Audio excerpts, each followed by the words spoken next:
Important बातें कर लूँ, उसके बाद आखिर पे मैं आप सबके सामने जो कल बनीगाला में इंसिडेंट हुआ उसके बारे में कुछ और तफसीलात भी आपके सामने रखूँगा जो बहुत इम्पॉर्टेंट होंगी। सबसे पहले तो मुझे ये पता चला है कि एहसन इकबाल साहब जो हैं वो दोबारा ला रहे हैं, एक नया विज़न ला रहे हैं जिसे वो टर्न अराउंड कह रहे हैं, दूसरे लफ्ज़ों में यू टर्न। समझ रहे ना, ये वही है जो turn around mean turn around करना है, बिल्कुल यू टर्न लेना है इन्होंने, ख़राबी की तरफ मामला जा रहा था। और ये वही साहब हैं जो पहले भी 2 दफ़ा विज़न दे चुके हैं पाकिस्तान में, जिसकी वजह से पाकिस्तान यहाँ पहुँचा है। इनके मुताबिक 2023 में पाकिस्तान की एक्सपोर्ट जो है वो $100 अरब पर जानी थी, एहसन इकबाल साहब के मुताबिक, जो इनके पिछले विज़न थे। तो इनके मुताबिक वो 100 बिलियन पे जानी थी और इनकी हुकूमत के अंदर पहली दफ़ा इन्हें ये शर्फ हासिल हुआ कि वो 25 अरब से 21 अरब पे गई थी, तो उधर को सफ़र होने की बजाय इधर को जानी थी। एहसन इकबाल साहब तो वो झूठ फ्रॉड किस्म के प्रोफेसर हैं। मैं क्योंकि प्रोफेसर रहा हूँ तो मैं ये बता सकता हूँ कि एहसन इकबाल क्लास का वो नालायक बच्चा है जो दूसरों की असाइनमेंट्स की कॉपी पेस्ट करता है नकल मार के, और उसको पता नहीं होता ये इसको साबित कैसे करना, बस नकल मार के वो बना लाता है। तो आप देखेंगे एहसन इकबाल हमेशा क्योंकि वो एक मुहावरा है, 2 मुहावरे हैं माजरत के साथ, पंजाबी के मुहावरे हैं। एक कहते खुसरियां दे घर पुत्र जमया उन्हें चुम चुम मार देता, दूसरा मुहावरा है कि अंधों में काना राजा। ये एहसन इकबाल का वो हाल है। पूरी नून लीग में ये वाहिद अपने आप को पढ़ा लिखा बताता है और उन्होंने इसे ही चुम चुम मार देना है। ये जो बना लाता है वो बेचारे समझते हैं ठीक बना लाता है, तो कॉपी पेस्ट करके बना के लाता है। अब ये टर्न अराउंड आ गया, तो ये टर्न अराउंड का मतलब ये है कि दोबारा तबाही की तरफ सफ़र शुरू हो जाएगा। तो एहसन इकबाल साहब दूसरों को कहते हैं कि चाय की प्याली एक छोड़ दें, आधी प्याली कर रहे थे या पूरी प्याली छुड़वा रहे थे, आप एक पूरा कप एक टाइम का छुड़वा रहे थे। खुद अभी मौसूफ लाहौर से चक्कर लगा के आए हैं, नई V8 गाड़ी सरकार के मुझे पता चला है मुबैना तौर पर ली गई है, अगर नहीं ली गई तो बता दें। और इनके लाहौर के एक विज़िट का जो ख़र्चा था वो 70 के 80 हज़ार रुपये पेट्रोल का था, सरकार के ऊपर पड़ा है। तो कुछ थोड़ी जी शर्म भी कर लिया करो, कभी आनी तो नहीं मैनू पता है, लेकिन कदे कर ही लिया करो अगर हो सकता है। अगर नॉर्मल दिन मसरूफ होंगे हो तो इतवार वाले दिन तुम मेरा ख्याल फारिग होंगे हो तो शर्म करने वास्ते इतवार का दिन रख लो, कम अज़ कम छुट्टी होंगी है उधर। अच्छा, आगे बात करते हैं। एक वो हमारा, मैंने पिछली दफ़ा भी कहा था, शायद उन्होंने गुस्सा किया हो, एक वो हमारा छोटू भाई था एंकर शाहज़ेब खानज़ादा साहब, वो फेफड़े फुला फुला के अपने कद से बड़ी बातें करते थे। वो फेफड़े फुला फुला के बताया करते थे कि LNG नहीं ले रही। LNG मैंने पहले भी कहा था, कहते थे 8 तारीख को लेते तो अच्छी होती, 9 को लेते तो अच्छी होती, 10 तारीख को लेते तो अच्छी होती। तो उनको मैंने ये बताना है कि पाकिस्तान तहरीक इंसाफ ने तकरीबन 90% जो रिक्वायरमेंट थी LNG की, उसकी 90% LNG ख़रीदी थी। 12 में से 11 हमने ख़रीदी थी।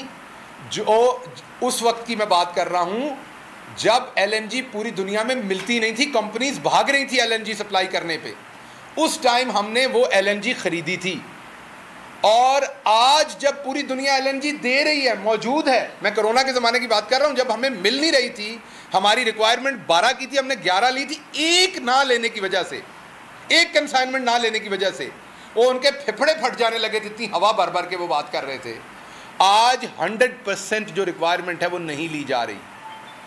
ये आजकल तो बारिश हुई है तो इसलिए आपकी लोड शेडिंग नहीं हो रही। जुलाई में जो आपके साथ होने जा रहा है वो आप सबको पता चलेगा, क्योंकि 4 आपको वेसल्स की रिक्वायरमेंट है, उसमें से कितने लिए जा रहे हैं? 0। मैं उंगली ज़रा पकड़ लूँ, बाजी मरियम वाला काम ना हो जाए, उंगली नहीं उठानी। 4 में स्कूल में टीचर बताते थे उंगली ऐसे ऐसे करके बदतमीज़ बच्चा बात करता है। तो 4 में से कितने? 0। और एक चीज़ का मैं क्रेडिट दूंगा यहाँ पर माजरत के साथ कि, और क्लैप भी करूँगा बाजी मरियम औरंगज़ेब पे, बाजी you are a good learner. मैं आपका बहुत शुक्रगुजार हूँ कि 3-4 प्रेस कॉन्फ्रेंसेस में बताया मैंने कि आप उंगलियाँ घुमाती हैं। कल की प्रेस कॉन्फ्रेंस में आपने बिल्कुल उंगली नहीं उठाई, आप देख सकते हैं 2 दफ़ा आप उठाने लगी, आपने नीचे कर ली।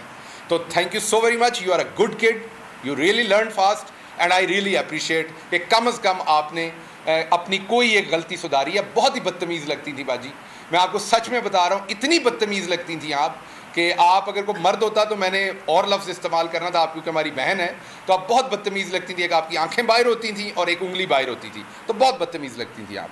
तो thank you so much for the good learning. अब आगे चलते हैं जी, एक रेस चल रही है, बहुत ही तेज़ी से रेस चल रही है और उसके लिए मैंने एक दो डोनर्स के साथ बात की है। हम जल्दी इंशाल्लाह एक सोने का ताज बनाएंगे, वो डोनेशन देंगे। 3 लोगों के दरमियान रेस चल रही है। नंबर 1 पे हमेशा हमारी बड़ी वाली बाजी मरियम सफदर हैं, पीछे बाजी मरियम औरंगज़ेब हैं, और अब मिफ्ता इस्माइल भी पीछे दौड़ रहे हैं कि झूठ बोलने में आगे कौन निकलेगा। तीनों के दरमियान में एक बेहंगम रेस है और जल्दी इसका फैसला होगा मेरा ख्याल, और होगा तो उसको ताज पहनाएंगे। 1-2 डोनर से मैंने बात की है कि वो सोने का एक ताज बना के पहनाना है कि इनमें सबसे बड़ा झूठा कौन है। अगला, हमें फेफड़े फैला के कुछ लफाफे बताते थे, और पाकिस्तान के अंदर जो नून ग्रुप है वो भी बताता था कि आप आइसोलेट हो गए। चाइना ने 17 मुल्कों को अपने मुल्क में बुलाया, जिसमें ईरान और इंडिया भी शामिल थे। उन 17 मुल्क में पाकिस्तान का नाम शामिल नहीं था। पंजाब स्पीड नहीं था बेचारा। पता नहीं चाइना वाले डर गए कि उधर स्पीड में ना निकल जाए कहीं आगे। बुलाएं चाइना, स्पीड इतनी हो किसी और मुल्क ना जा पहुंचे। स्पीड ज़्यादा ना, रुकता नहीं है, सुबह 7 बजे उठ के निकल पड़ता है। तो पाकिस्तान को नहीं बुलाया। हमें बताया जाता था आप आइसोलेट हो गए। अब मैं याद करा दूं कि कोरोना के बाद जो पहले हेड ऑफ स्टेट्स मिले थे 3, उनमें इमरान खान एक थे, चाइनीज़ प्रेसिडेंट के साथ। अब मैं दोबारा याद करवा दूं आपको कि आफ्ताब इकबाल साहब पाकिस्तान के एक बड़े माने हुए नाम हैं, सीनियर सहाफ़ी हैं। उन्होंने अभी एक इंटरव्यू लिया था जो बहुत देखा गया पूरी दुनिया के अंदर। उसमें आफ्ताब साहब ने पूछा था कि चाइना ने कोई एहतजाज नहीं किया। तो आफ्ताब भाई, चाइना इस तरीके से एहतजाज करता है, ये चाइना ने एहतजाज ही किया है। चाइना जब एहतजाज करता है तो ऐसा करता है कि जब वो देखता है कि यहाँ पर भाड़े के टट्टुओं की हुकूमत है, इम्पोर्टेड हुकूमत है, तो वो उन्होंने अपने आप को डिस्टेंस रखा है। हालांकि सीपेक उनका पूरी दुनिया के अंदर एक शोकेस प्रोजेक्ट है, एक सबसे बेस्ट प्रोजेक्ट है, और डेवलपमेंट की कॉन्फ्रेंस हो रही हो तो उसमें आप ये समझे कि पाकिस्तान ना हो तो इससे बड़ी पाकिस्तान की आइसोलेशन क्या है। और इसका क्रेडिट किसको देना है ये भी बता दीजिएगा कि मुझे पता नहीं कि चाइना ने हमें नहीं बुलाया, इसका क्रेडिट किसके ज़ुम्मे आना है, ये भी ज़रा पूछ के बता दीजिएगा इसका क्रेडिट किसको देना है। उसके बाद अगली बात मैंने करनी है, आपने कल सवात के अंदर इलेक्शन देखा। सबसे पहले मैं मुबारकबाद देता हूँ मुराद सईद को, CM KP, क्योंकि वो सवात से दोनों, उनकी पूरी टीम को, जिस तरीके से उन्होंने वहाँ पर एक इलेक्शन लड़ा। 13 जमातें एक तरफ थी, मतलब पूरी पाकिस्तान की सियासत एक तरफ थी, और पाकिस्तान तहरीक इंसाफ अकेली एक तरफ थी। सीट ये पहले जीती हुई थी ANP की, और उसके बावजूद एक वाज़े बरतरी के साथ पाकिस्तान तहरीक इंसाफ ने वो सीट जीती, जिससे अवाम का वाज़े पैगाम आया कि वो इम्पोर्टेड हुकूमत से निजात चाहती है। इसके साथ मैं दूसरी बात करना चाहता हूँ कि आप अगर देखें तो इलेक्शन सिंध में भी हुए 2-3 दफ़ा, और कल KP में भी हुआ। KP में किसी को एक कांटा नहीं चुभा, किसी ने चूं की आवाज़ नहीं निकाली कि हमारे साथ कुछ गलत हुआ, किसी मीडिया ने कोई धांधली, कोई रियासती वसाइल का इस्तेमाल किसी ने नहीं बताया। और दूसरी तरफ सिंध में क्या अंधेर नगरी थी, कितने हज़ार के करीब तो लोगों को अरेस्ट करके इलेक्शन ही नहीं लड़ने दिया गया, अगवा कर लिया गया उनको। तो एक तरफ सिंध है, वहाँ कोई और कानून है शायद, और एक तरफ ये है, इलेक्शन कमीशन को भी नज़र नहीं आ रहा। अवाम लेकिन देख रही है कि जब KPK में इलेक्शन होता है तो किस तरीके से ट्रांसपेरेंट और फेयर होता है, और जब सिंध में होता है तो किस तरीके का इलेक्शन होता है। एक पाकिस्तान ये है, एक पाकिस्तान वो है जहाँ इमरान खान की हुकूमत है। उससे आगे मैं बात करूँगा, कल बाजी ने दोबारा बात की है, कल परसों में वीडियो खेलना है। बाजी जी, मेरी प्यारी मरियम बाजी, आप ऐसा ना करें। आपको कुछ लोग ज़ाहिर बात है लीडर भी मानते हैं। आप अपने बच्चों की वालदा हैं, आप अपने वालदैन की बेटी हैं, आप अपने नवासियों की नानी हैं, आप किसी की खाला हैं, आप किसी की फुफो, बहुत हमारे लिए भी, हमारी भी बड़ी हैं, आप बहुत इज्जत के मर्तबों पे हैं आप, और हम आपका एहतराम करते हैं औरत होने के नाते। ये वीडियो वाली बातें ना करें। बाजी, आपने एक बात याद रखनी है मरियम बाजी, कभी सास भी बहू थी। आपने याद रखना है कि आप लोगों ने 35 साल हुकूमत की है इस मुल्क के ऊपर। अगर आपने 3 साल वालों की फ़ेक वीडियोज़ निकालनी है तो आपके चचा की तो स्पीड बहुत थी, पंजाब स्पीड की तो हर काम में बड़ी स्पीड है, तो बड़ी स्पीड थी। यकीन करें कि मटेरियल भरे पड़े हैं, वीडियो सेंटर बने पड़े हैं। ना करें, लोगों के बच्चों की तरबियत बुरी होगी। आप मेरी बहन हैं, मैं आपसे गुजारिश करता हूं कि अब आप बड़ी हो गई हैं, सियासत करें, ये वाले काम ना करें, वीडियो शीडियो ना खेलें, ये काम पुराना हो गया, इससे अब आगे कुछ नहीं होना। आगे मैंने बात करनी है जो मैंने फिर क्विकली बनी गाला पे आना है, जो जो सिचुएशन हुई। इलेक्शन कमीशन ऑफ पाकिस्तान ने एक गैर आइनी काम किया, दोबारा आइन लिखने की कोशिश की गई, एक ऐसा काम किया जो पाकिस्तान के आइन और कानून के खिलाफ था, एक ऐसा काम किया जिसमें दिन दहाड़े डाका मारा गया, बार बार उनसे इल्तिजा की गई लेकिन नहीं सुना गया। हम शुक्रगुजार हैं, आज लाहौर हाई कोर्ट ने उसके ऊपर मोहर लगाई और ये तय हुआ कि जो पाकिस्तान तहरीक इंसाफ का मौक़िफ़ था माफ़ कीजिएगा, जो पाकिस्तान तहरीक इंसाफ का मौक़िफ़ था कि ये गैर आइनी काम कर रहा है इलेक्शन कमीशन, आज अदालत के अंदर वो सही साबित हुआ। अदालत ने फैसला दिया कि ये फौरी तौर पर नोटिफिकेशन हो। अब नोटिफिकेशन तो हो जाएगा, लेकिन ये जो इतने दिन हमारी हक तलफी की, इसका जवाब इलेक्शन कमीशन ऑफ पाकिस्तान को एक माजरत की शक्ल में देना चाहिए। मैं उम्मीद करता हूँ वो हमारे ख़िलाफ़ एक पॉलिटिकल पार्टी नहीं बनेंगे और अब जाके अगली अदालतों में अपीलें दायर नहीं करेंगे, बल्कि इस पर माजरत करके फौरी तौर पर नोटिफिकेशन जारी करेंगे, क्योंकि ये एक गैर आइनी काम है जो वो करने की कोशिश कर रहे थे। क्यों कर रहे थे ये उनको पता है, उनके रब को पता है और उहदे नाल नाल बूटे नूं भी पता है तो पूरी पब्लिक नूं पता है। अच्छा, अगली बात करते हैं। अभी तक जब से ये हुकूमत आई है इन्होंने क्या किया? एक तरफ तो इकॉनमी तबाह की है, एक तरफ तो आपके सामने दो चीज़ें चली हैं यहाँ पर दबादब। एक तो बाजी मरियम औरंगज़ेब की उंगली चली है, जो अब उनकी मेहरबानी, मेरी तनकीद कह लें, मेरा सबक कह लें, एज अ प्रोफेसर वो मान गई, अब उंगली उठाना बंद कर दी उन्होंने, कल नहीं उठाई। तो एक तो वो काम हुआ है कि उनकी उंगली चली है, और दूसरा स्टॉक एक्सचेंज क्रैश हुई है, तीसरा बिजली के बिल बढ़े हैं, चौथा पेट्रोल और डीजल बढ़ा है। अभी 50 रुपये की लेवी लग रही है, तो पेट्रोल और डीजल जो है वो 70 रुपये या 50 रुपये लीटर तक बढ़ेगा अगले आने वाले 1-2 महीनों के अंदर। तो हमारी चीखें नहीं, हमारी शायद चांगरें निकलेंगी अब आवाम की, चीखों से काम आगे निकल जाएगा।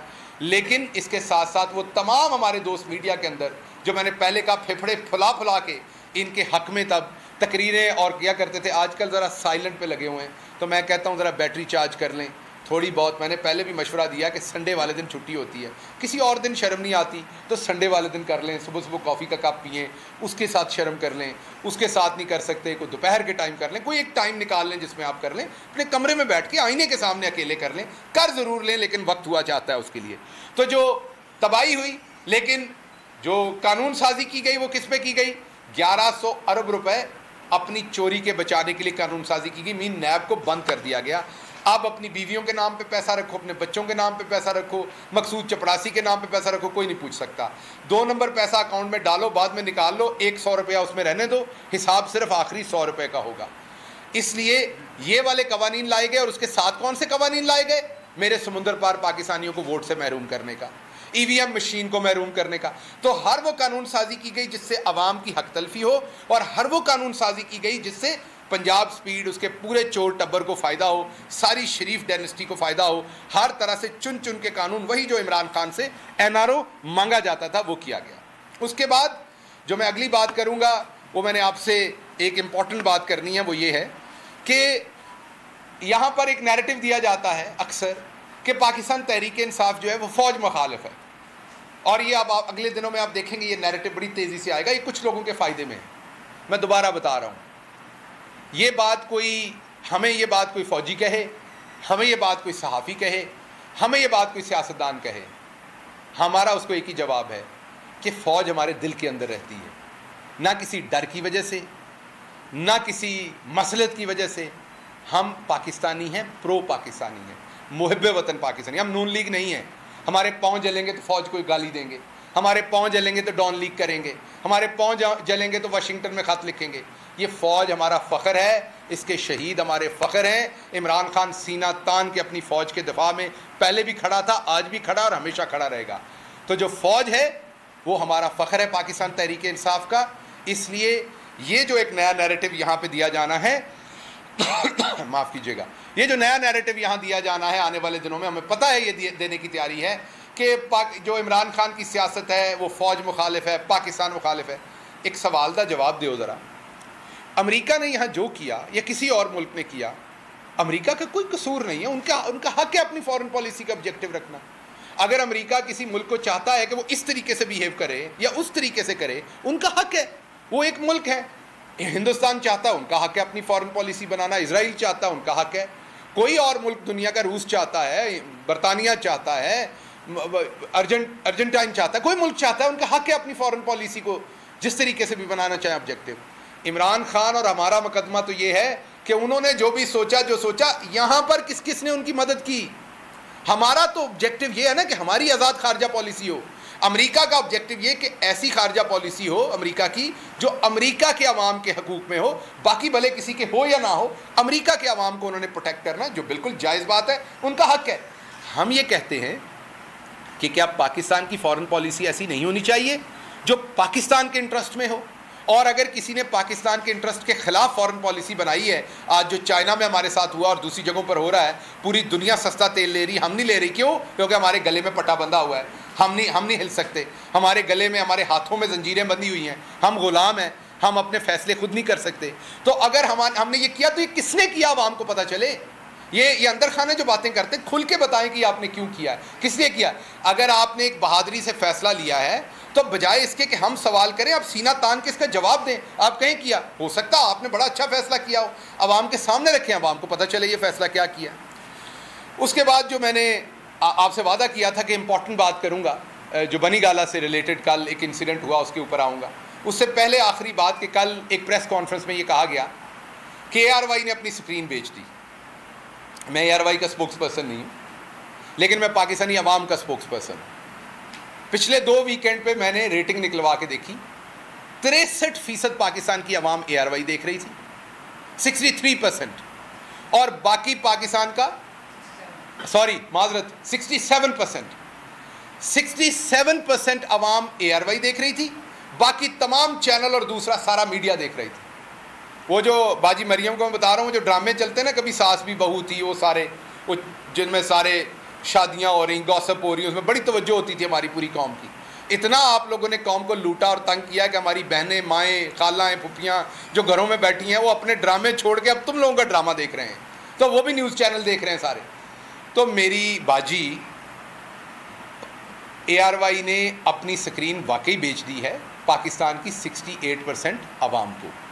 पाकिस्तान की 68% आवाम जो देखना चाहती है ARY वो दिखा रहा है। आप देख रहे हैं इस वक्त पाकिस्तान तहरीक-ए-इंसाफ के रहनुमा शहबाज गिल मीडिया से बात कर रहे हैं।